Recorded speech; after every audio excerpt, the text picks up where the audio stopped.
عفريت من الجن أنا آتيك به قبل أن تقوم من مقامك وإني عليه لقوي أمين.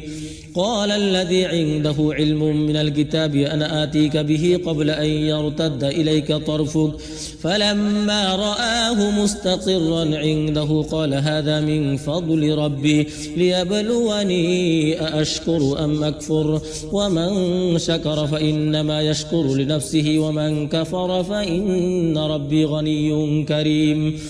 قال نكروا لها عرشها ننظر أتهتدي أم تكون من الذين لا يهتدون.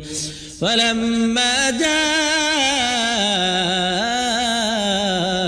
قيل أهكذا عرشك قالت كأنه هو وأوتينا العلم من قبلها وكنا مسلمين وصدها ما كانت تعبد من دون الله إنها كانت من قوم كافرين.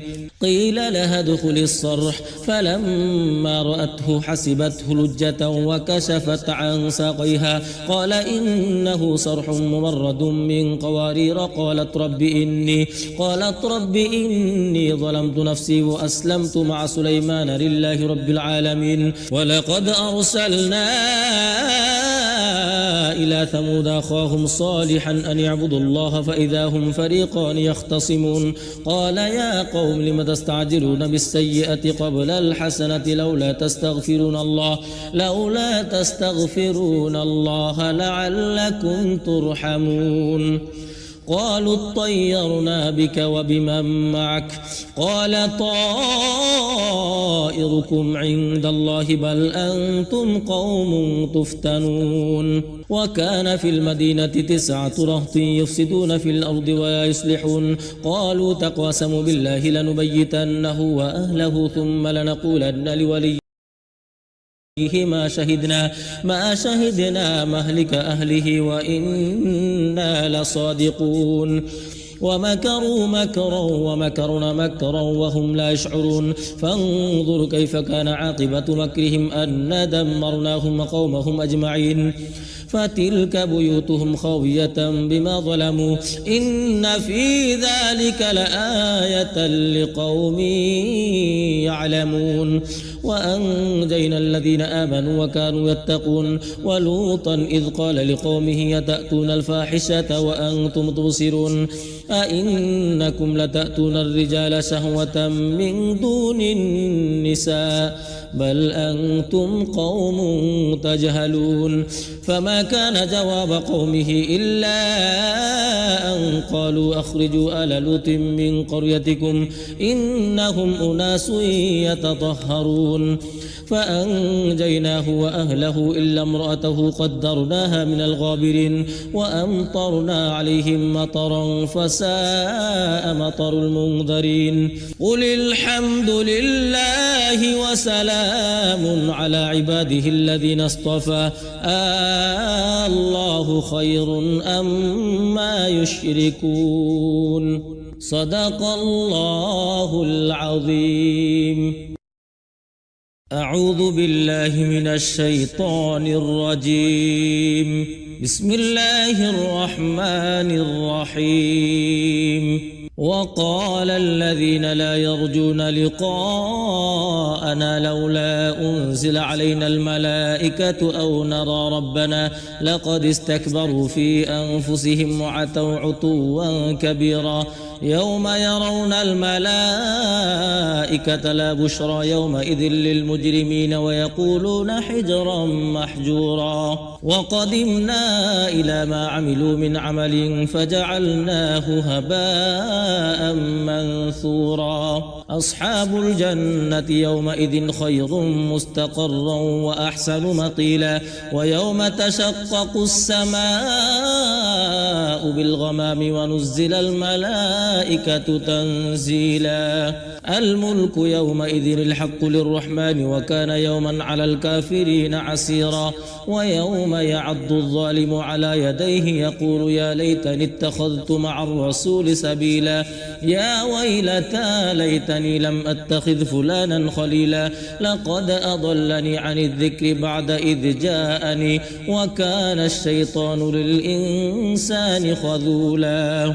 وقال الرسول يا رب إن قوم اتخذوا هذا القرآن مهجورا وكذلك جعلنا لكل نبي عدوا من المجرمين وكفى بربك هاديا ونصيرا. وقال الذين كفروا لولا نزل عليه القرآن جملة واحدة كذلك لنثبت به فؤادك ورتلناه ترتيلا. ولا يأتونك بمثل إلا جئناك بالحق وأحسن تفسيرا. الذين يحشرون على وجوههم إلى جهنم أولئك شر مكانا وأضل سبيلا. ولقد آتينا موسى الكتاب وجعلنا معه أخاه هارون وزيرا فقلنا اذهبا إلى القوم الرسل أغرقناهم وجعلناهم للناس آية وأعتدنا للظالمين عذابا أليما. وعادا وثمود وأصحاب الرس وقرونا بين ذلك كثيرا وكلا ضربنا له الأمثال وكلا تبرنا تتبيرا. ولقد أتوا على القرية التي أمطرت مطر السوء أفلم يكونوا يرونها بل كانوا لا يرجون نشورا. وإذا رأوك إن يتخذونك إلا هزوا أهذا الذي بعث الله رسولا إن كاد ليضلنا عن آلهتنا لولا أن صبرنا عليها وسوف يعلمون حين يرون العذاب من أضل سبيلا. أرأيت من اتخذ إلهه هواه أفأنت تكون عليه وكيلا أم تحسب أن أكثرهم يسمعون أو يعقلون إن هم إلا كالأنعام بل هم أضل سبيلا. ألم تر إلى ربك كيف مد الظل ولو شاء لجعله ساكنا ثم جعلنا الشمس عليه دليلا ثم قبضناه إلينا قبضا يسيرا. وهو الذي جعل لكم الليل لباسا والنوم سباتا وجعل النهار نشورا. وهو الذي أرسل الرياح بشرا بين يدي رحمته وأنزلنا من السماء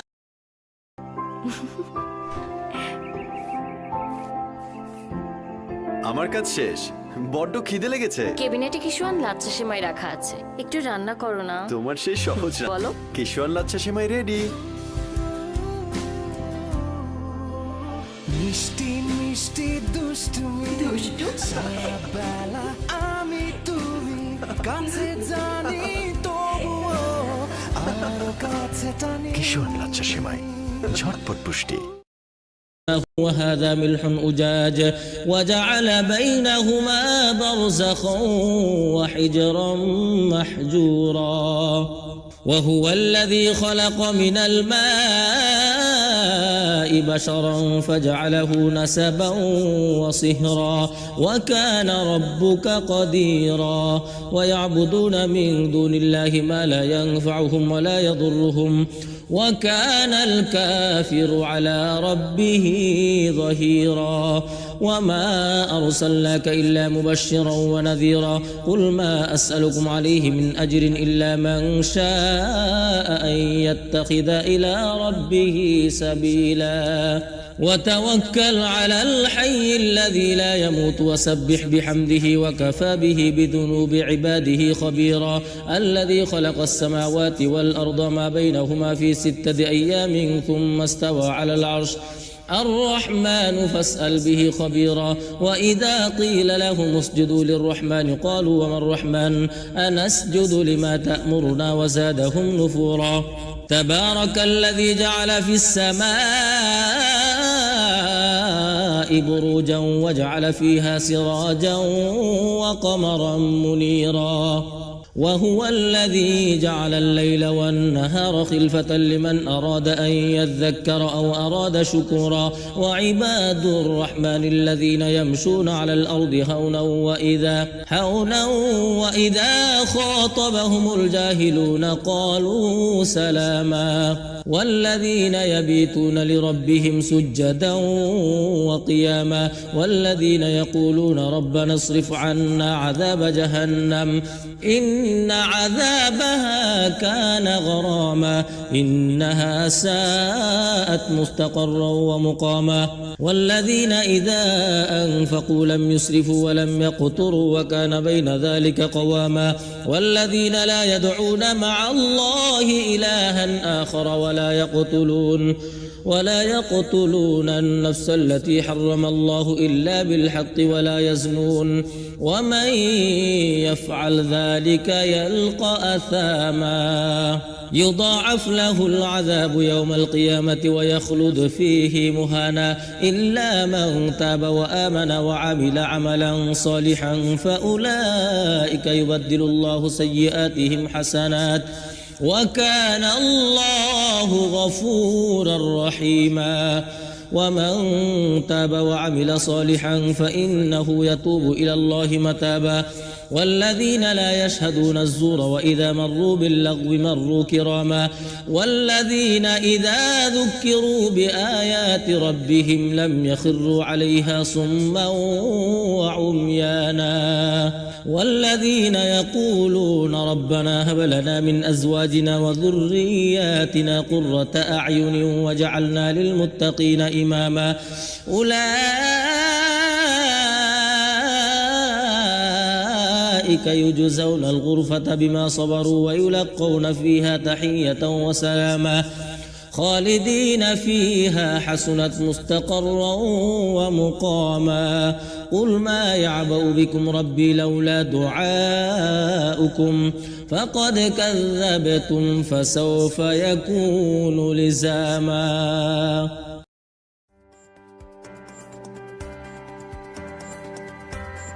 Your company's future success demands agile, flexible, and resilient operations. I'm your host, Daphne Luchtenberg, and you're listening to McKinsey Talks Operations, a podcast where the world's C-suite leaders and McKinsey experts cut through the noise and uncover how to create a new operational reality.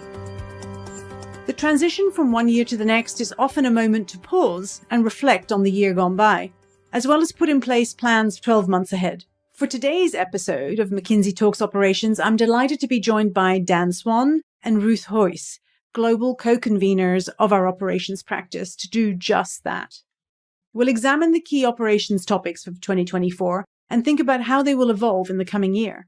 Will Gen AI still be the talk of the town? And how will the approach to productivity differ on both sides of the Atlantic? Ruth and Dan, it's great to have you both here today. Welcome. Terrific. Thanks for having me. Excited to be here.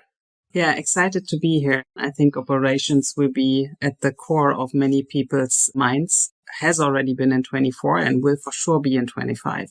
So, Dan, if we look back for a moment, what were the key things that were keeping our clients awake in 2024? I think it's hard to say that 2024 was anything other than an interesting year. I would probably say three things that I've seen people really wrestling with consistently. The first is it does feel like there's a lot of uncertainty in the world today. And whether that's macro uncertainties like geopolitics and tariff and trade, et cetera, or there's some more, what's the economy going to look like? What is job growth going to look like? What is consumer spending going to look like? I think there's been a lot of things that make it hard for people to really plan their business, plan their operations, and know exactly what moves they should make or even what moves they should consider. The second theme is around productivity. Look, productivity is always important. Been doing operations work a very long time. I probably could have said productivity every year if you asked me this question every year. But I do think the productivity imperative had a heightened emphasis this year, both because of the uncertainty that I've already talked to, but also we're just on the back of what everybody knows was once in a generation inflation. And when you say, hey, inflation has come down this year to more like 3%, or depending on where you are in the world, that's still on top of pretty outrageous inflation the last couple of years. So it's not deflation, it's decelerating inflation. And then the third thing I think is, we're at an inflection point just around what's the real truth around some of the technologies that we've seen over the last couple of years. I think 2024 felt like a year where we separated the wheat from the chaff a little bit on some things around generative AI and what can really add value. We started to see real differentiation between people that are winning with technology and operations and people who are just spending a lot of money and not getting a ton of value for it. Yeah. And Dan, as you're talking about that uncertainty, it's not like we're going to be turning the corner and suddenly things will start to become more certain. So Ruth, looking back for a moment, you serve multiple clients across Europe and around the world. What was keeping your clients up at night? From my point of view, there was in 24, obviously the topic of Gen AI and how to use it and leverage it both in products, but also for efficiency increases, which was probably in every conversation that I actually had. Secondly, with the increasing tensions and geopolitics, I think we had an uptick in the question of how to build resilient and sustainable supply chains. And maybe an evergreen, especially given the current market conditions where consumers are not so confident, was on how to improve product cost and efficiency and how to increase productivity much more general for the different companies. But in particular, obviously in Europe, which has a long history of being not as productive as, for example, the US and China, I think this will be a continued focus also for 25. So what does that mean for leaders having to make some big decisions and maybe even investment decisions about their operations in 2025? There's no easy answer here, but the reality is there are uncertainties for a reason. We try and encourage our clients to do and really think about is don't try and guess. Don't try and be smarter than everybody else. But what we see people really do that are, we think, doing it well is A, trying to understand what are the 3 or 4 scenarios that could play out. B, then, what are the range of outcomes for you in these different scenarios? And then C, trying to make sure you look at it holistically. And then you just got to look at it and say, hey, what are the scenarios that we think are most likely combined with what are the options, whether it's a new manufacturing plant or a new procurement contract or whatever, that have the best outcomes over a wider range of scenarios. I really don't envy anybody who needs to make a plan today. Just the last few weeks of all the announcements that we see coming from the US makes it very hard to come up with a plan. At the same time, obviously, you need to make some decisions. And I think there's a few no-regret moves. So, for example, we have this notion of having supply chains in the different regions. And I think that is something which will massively even increase. Of course, risks over the last year is a big theme. If we now add tariffs and all of those things to the mix, I think that will be increasingly a topic for all of our leaders, together with like all the implications that certain regulations have. This all leads to a push on having the supply chains no longer as global, but more local. And I think that's something where people will have to figure out a way. You talked about productivity continuing to be the imperative, really, as organizations progress. What are some of the obvious levers for productivity that sometimes organizations might overlook? Most successful organizations have looked at productivity every year forever. The idea of coming in with something that nobody's ever thought of before is a really high bar and probably not a realistic one. What I've seen a lot, though, is really trying to avoid the scenario where you're looking at levers that cut across the entire business. What I mean by that is I get really uncomfortable when somebody says, hey, what should I be doing on AI or machine learning? What I actually get really excited about is people say, hey, we've got an issue with planning, or we need to drive more productivity from our procurement organization. Because what you should do when you're driving procurement these days is you should do some things that you've always done. What are the strategic sourcing strategies? How are you leveraging tools like public bids, et cetera, to really drive competition? But then how are you driving digitization? How are you building the capabilities of your team to operate in this new environment, et cetera? So when people see a new technology or a new tool and they just want to point it anywhere, I get really nervous. But when we really get to the core of where are the problems or the opportunities that you see in your business, and how do we apply those solutions that are both technology, core tech, digitization, generative AI, with some more traditional things, process improvement, capability building, et cetera, that's where we're. এই রমজানে Dutch Bangla bank নিয়ে এলো ইফতার এবং ডিনারে অতুলনীয় buffet ও take away offer. একটি কিনলে 3টি ফ্রি। নির্ধারিত 5 তারকা ও বিলাসবহুল হোটেলে ডাচ বাংলা ব্যাংকের VIP banking debit card, Visa Signature ও Mastercard, world credit card ব্যবহার করে উপভোগ করুন এই আয়োজন। ডাচ বাংলা ব্যাংক, আপনার বিশ্বস্ত সহযোগী। এসিআই নিয়ে এলো কোকোনাট মিল্ক ও জাফরানের নির্যাস সমৃদ্ধ বেবি সফট বেবি সোপ, যা বাবুর ত্বক কোমলভাবে পরিষ্কার করে। Baby soft. Testing and piloting versus having a real playbook for a scaled application? So it's very hard to say. We have done some comparisons in some industries. I would say everybody has been experimenting. There's probably not a single company that hasn't tried yet at all. I think it's probably a quarter or a third of the companies who are really on the journey in terms of having more use cases, also knowing exactly in which areas they want to scale and which use cases first. So they have at least a plan.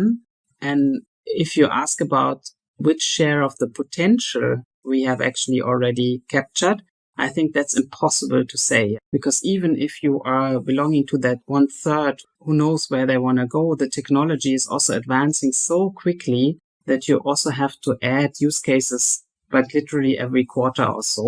And I think this journey will take us a few years down the road. Really, the leading companies will be those companies that remain curious, that are not afraid, that are bold, and that are continuing constantly to learn and to build on their experience. Yeah, that's a very fair summary. And Ruth, when you're thinking about the way Dan described those productivity levers, are there any ones that are different or that you'd approach differently if you were thinking about European organizations? I think there's one thing that we currently see also being pulled quite often, especially in Europe. Yeah, that's a footprint reallocation, both for just reaping the benefits of lower labor cost, but sometimes also because markets have changed. There's new entrants coming. They have built plants in different areas of the world. And so all of a sudden you need to also adapt to the new setting. But I think this is one of the more strategic operational topics that we have seen increasingly important over the last years. And do you get a sense that the approaches to building from scratch, greenfield sites, etc., as you explore your footprint, has become more efficient? Or is that still something that industry could really focus on in terms of innovation, to be faster at mobilizing and achieving changes in the footprint? I think we are actually, this is hard to say for different industries, but I think it's fairly well understood where to actually play and also how you set up production facilities in a fast way. I still see we doing quite a lot of capital excellence work, which means exactly in those areas reducing the cost that you associate or reducing the time to completion of some of those plans. We typically see quite some potential still there, mainly because some industries are really still immature. Yeah, if you think about the building sector as such, very often you're still waiting for things, like you don't have a very good visibility on when are which parts really ready, are all the pre-parts actually on site. I think we will see a big revolution here as well in terms of transparency and also quickness of actually putting things together. But in general, I think the companies know very well how to build. Very often it's more in the subcontractor space and in all the suppliers where we see that better coordination, digital enablement can still yield quite a lot of productivity in here. You remember, Dan, when we talked last year, one of the things you were saying is the COO should be having lunch once a week with the CIO, because there's so much that they have in common and they need to join forces to really move their organizations forward. Have you seen that happening more? Well, I was ambitious. I think when you see the COOs and CIOs, I'm not sure they're even individually eating lunch every day, given how busy and the agendas that most senior executives have these days. But in all seriousness, I do see a lot of these worlds and roles colliding and becoming much more overlapping. If you think about 5 years ago or 10 years ago, driving a planning transformation or a manufacturing transformation was purely the domain of the head of manufacturing or a COO or whatever that role was in any individual organization. And now there's no planning transformation that takes place that doesn't have a meaningful technology bent to it. In which case, the CIO not only has to have a perspective on which tool to select, not only has to have a perspective on how they're going to support it from their resources, et cetera, also has to have a perspective on how that tool or asset will kind of integrate into the broader tech stack, what is core tech versus what are the apps that sit on top of it and the capabilities. And so I just think, is planning an operations function or a technology function these days? The answer is yes. So where we see people really thrive, to take the positive bent to it, is where those different parts of the organization have melded minds around what it's going to take. And they really are each bringing their each individual expertise to make the answer better. Yeah. And that really is right across the organization. So kind of breaking down silos right across. That's collaborating with the CFO, bringing them on board, the CHRO, the CMO, and then risk leaders as well. Certainly, a lot of companies still have a long way to go with what we'll call functional excellence. Nobody's perfect, and that will continue to evolve. But certainly, if you look at some of the places where we're seeing the most exciting value, it's at intersections. From a productivity perspective, how are people using design to value or growth by design or whatever you want to see, which is really an intersection across innovation, product development, sourcing, manufacturing, et cetera, to really get the right design and specs of the product.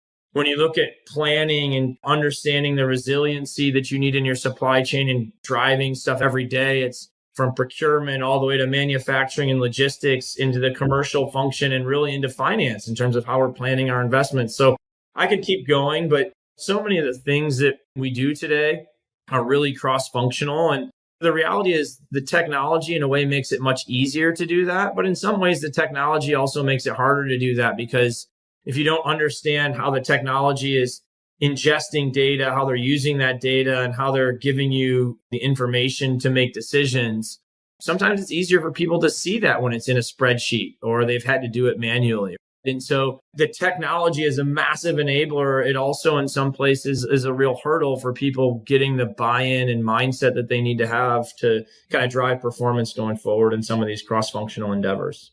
Thinking across function is anyway something that has in many companies not been a strength, as it requires you to really collaborate well and also to reach out to other colleagues in other departments. So we see that especially in the field of supply chain, where you need to collaborate from sales to purchasing to logistics and to the plant logistics in the end.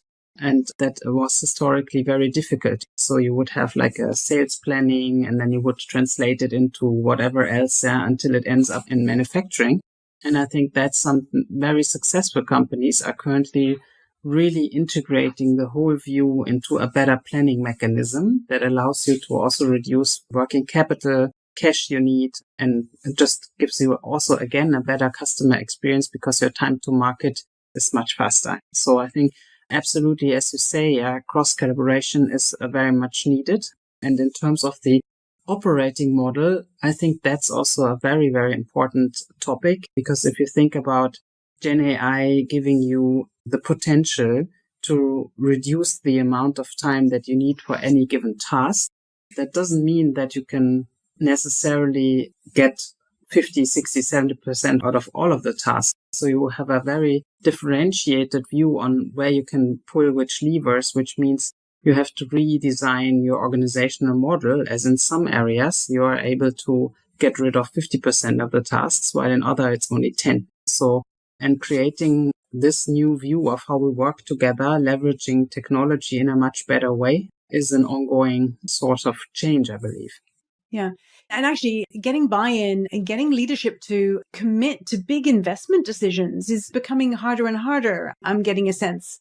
Certainly when we were talking to CIOs recently at a conference, many of them were saying, how do I build the business case now for the next level of investment?